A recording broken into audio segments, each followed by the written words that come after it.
നമുക്കറിയാം, ഒരു വേഴവട്ടത്തിലേറെയായി കേരളത്തിൽ വികസനം എന്നുള്ള മുദ്രാവാക്യം ഉയർത്തിക്കൊണ്ട് പ്രവർത്തിച്ചു വരുന്ന ഒരു രാഷ്ട്രീയ പാർട്ടിയാണ് 2020. ആ 2020 എന്ന രാഷ്ട്രീയ പാർട്ടി വികസിത കേരളം എന്ന സ്വപ്നം മുന്നോട്ട് വയ്ക്കുന്ന ഭാരതീയ ജനതാ പാർട്ടി നേതൃത്വം നൽകുന്ന NDAയിലേക്ക് സ്വാഭാവികമായിട്ടും കടന്നു വന്നിരിക്കുന്ന സുദിനമാണ് ഈ ദിവസം. 2020യുടെ പ്രസിഡന്റ് സമാരാധ്യനായിട്ടുള്ള ശ്രീ സാബു ജേക്കബ്, അദ്ദേഹം ഇന്ന് ഈ സമയത്ത് NDAയുടെ ചെയർമാനും BJPയുടെ സംസ്ഥാന അധ്യക്ഷനുമായിട്ടുള്ള ശ്രീ രാജീവ് ചന്ദ്രശേഖറുമായി ചർച്ച നടത്തി കഴിയുകയും NDAയിലേക്ക് പ്രവേശനത്തിന് സന്നദ്ധനാവുകയും ചെയ്തിരിക്കുകയാണ്. ഈ അവസരത്തിൽ ഇവിടെ സന്നിഹിതരായിരിക്കുന്ന മുഴുവൻ മാധ്യമ സുഹൃത്തുക്കളെയും അതോടൊപ്പം തന്നെ നേതാക്കന്മാരെയും സ്വാഗതം ചെയ്യുകയാണ്. നമുക്കറിയാം, 2020 ഇന്ന് കേരളത്തിലെ ഒരു നിർണായകമായിട്ടുള്ള രാഷ്ട്രീയ പ്രസ്ഥാനമായി മാറിക്കഴിഞ്ഞിരിക്കും. 2020 വികസനമെന്ന മന്ത്രം ഉച്ചരിച്ചുകൊണ്ട് ഭരണം മുന്നോട്ട് നയിക്കുകയാണ്. 2 ഗ്രാമപഞ്ചായത്തുകളിൽ 2020 പ്രതിപക്ഷ നേതൃസ്ഥാനത്തും 89-ലേറെ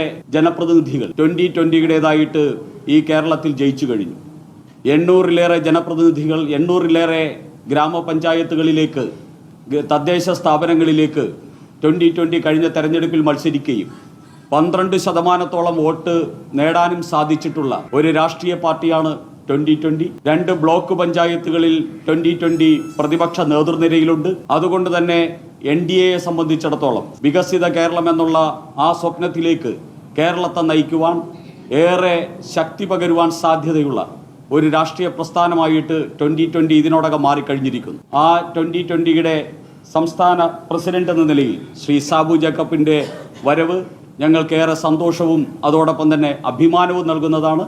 അദ്ദേഹത്തെ സ്വാഗതം ചെയ്യുന്നു. അതിന് മുന്നോടിയായിട്ട് നമ്മളോട് സംസാരിക്കുന്നതിലേക്കായി BJPയുടെ സംസ്ഥാന അധ്യക്ഷനും NDAയുടെ ചെയർമാനുമായിട്ടുള്ള ശ്രീ രാജീവ് ചന്ദ്രശേഖറിനെ ബഹുമാനപൂർവ്വം ക്ഷണിക്കുന്നു. എല്ലാവർക്കും നമസ്കാരം. ഇത് ഞങ്ങൾക്ക് ഒരു വലിയ സന്തോഷകരമായ ദിവസമാണ്. ഇന്ന് NDAന്റെ ഭാഗമായി 2020 ജോയിൻ ചെയ്യുന്നു. നാളെ പ്രധാനമന്ത്രി നരേന്ദ്രമോദിജി പങ്കെടുക്കുന്ന പ്രോഗ്രാമിൽ 2020 സാബുജിയും ഒഫീഷ്യലായിട്ട് PMന്റെ പ്രസൻസിൽ NDAന്റെ ഭാഗമാവും. എനിക്ക് 2-3 കാര്യം ഈ സന്ദർഭത്തിൽ പറയാൻ ഞാൻ ആഗ്രഹിക്കുന്നു. ഞാൻ ഇവിടെ വന്നു കഴിഞ്ഞ് NDA മുമ്പോട്ട് വെക്കുന്ന ഒരു കാഴ്ചപ്പാട് വികസിത കേരളം, വിശ്വാസ സംരക്ഷണം, സുരക്ഷിത കേരളം, ഇത് ഞങ്ങൾ മുമ്പോട്ട് വെച്ച് നാടിന്റെ രാഷ്ട്രീയ സംസ്കാരത്തിൽ ഒരു മാറ്റം കൊണ്ടുവരാൻ ഞങ്ങൾ ആഗ്രഹിക്കുന്നു എന്ന് ആണ് ഞങ്ങളുടെ ലക്ഷ്യം എന്ന് കൃത്യമായി ഞങ്ങൾ ആദ്യം പറഞ്ഞതാണ്. ഈ പൊളിറ്റിക്കൽ കൾച്ചർ, വിവാദങ്ങളുടെ പൊളിറ്റിക്കൽ കൾച്ചർ, രാഷ്ട്രീയ സംസ്കാരം നമ്മളെ നാടിനെ എത്ര കൊല്ലമായി ബാധിക്കുന്നു. ആ മാറ്റം കൊണ്ടുവരാൻ NDA മാത്രമേ ഒരു മുന്നണി, ഈ വികസിത കേരളത്തിന്റെ കാഴ്ചപ്പാട് മുമ്പോട്ട് വെക്കുന്ന ഒരു മുന്നണി